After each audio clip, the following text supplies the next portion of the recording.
How do you handle hallucinations in a Gen AI model in production? How do you handle hallucinations in production? And the trap is to reach for the one clever trick, the perfect prompt, the magic setting. There isn't one. A real production answer is a layered defense. You ground the model, you constrain it, you verify it, you let it abstain, and you catch whatever's left with humans and evals. The strong signal here is that you talk in layers, with a measurable target attached, not one silver bullet. Let me walk the stack. This question is really asking whether you think like an operator or a hobbyist. So set the goal before you touch a single technique.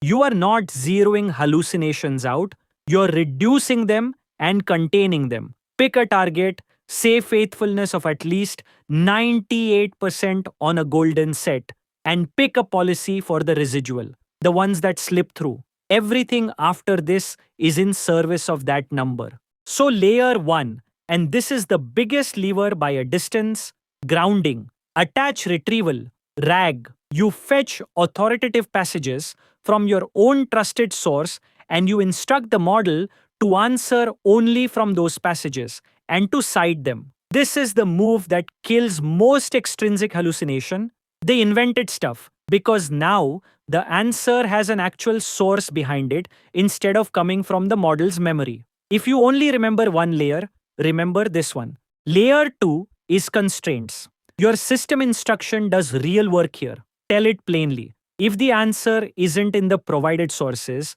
say you don't know. Then drop the temperature for factual tasks somewhere from 0 to about 0.3. So the model stops getting creative where you don't want creativity. And ask for structured output where you can. Because a structured answer is far easier to check automatically than a free paragraph. None of these are glamorous, but they're cheap and they stack. Layer 3 is verification. This is a second pass that checks the claim against the retrieved context before the user ever sees it. A few ways to do it. You can run an NLI or faithfulness classifier that asks, does the context actually support this sentence? You can do a citation check, literally confirming the cited passage supports the claim it's attached to, or you can sample the model a few times and check for self-consistency, because a fact it's sure of tends to stay stable across samples and a hallucination wobbles. Layer 4, confidence and abstention. Take the retrieval score or the verifier score and use it as a gate. Below your threshold, the model does not answer confidently. It abstains or it hands off. This is the layer people forget, and it's the one that turns the model guessed into the model knew when to stop. A system that knows what it doesn't know is worth far more than one that's occasionally brilliant and occasionally makes things up with the same tone. Layer 5 is the human fallback. Low confidence or high stakes cases route to a person rather than shipping a guess to the user.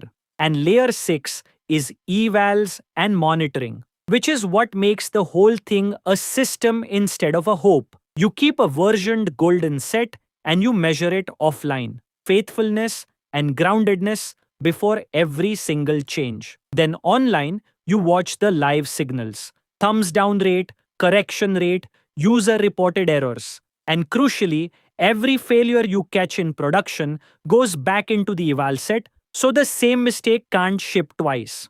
There's a seventh piece too: UX honesty. Show the sources, surface uncertainty, and make correcting the answer a single click. Now say the trade-off out loud, because it's real.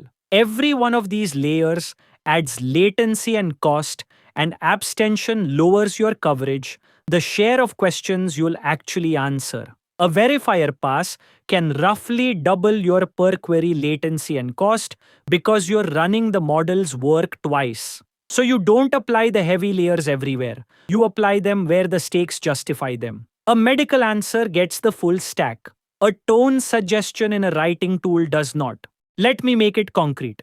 Picture a customer support assistant grounded on the help center. You run RAG over 4,000 articles. Temperature at 0.2. The instruction is answer only from these articles and cite the article ID. Every draft goes through an NLI faithfulness check.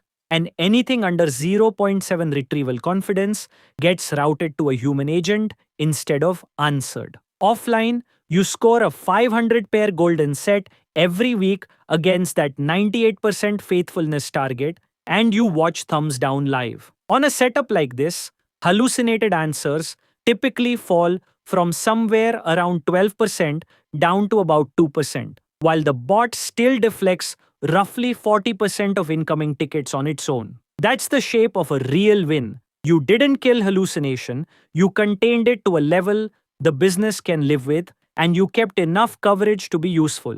Now, a good interviewer pushes here, so be ready for it. The follow up is usually your rag grounding is on, and it's still hallucinated. Why? And the answer is that grounding stops extrinsic hallucination, the invented stuff, but it doesn't fully stop intrinsic hallucination, where the model contradicts the passage you actually gave it.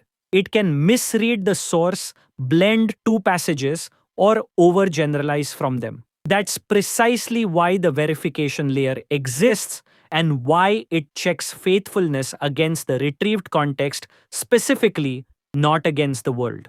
The second follow up is, how do you know the retrieval was even good? And there your answer is context recall on the eval set.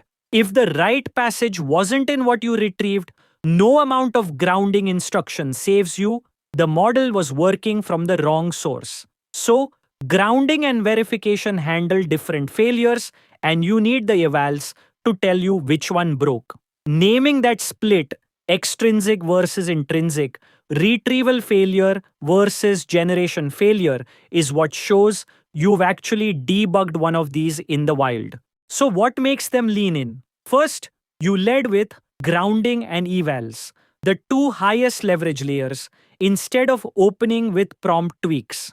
Second, you named a measurable target and a monitoring loop, so this reads as a system with a number, not a vibe. And third, you acknowledged the latency and cost the defense buys, and you applied it by stakes rather than slapping the full stack on everything. That's an operator's answer.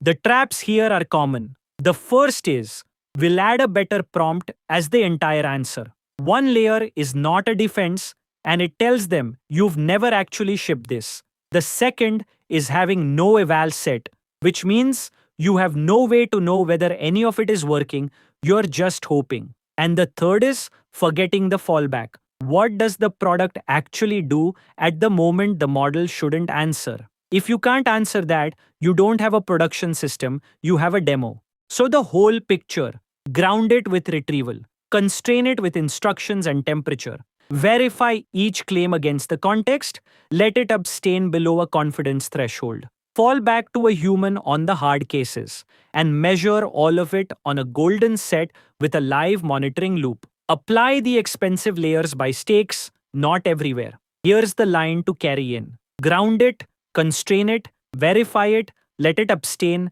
and measure it on a golden set.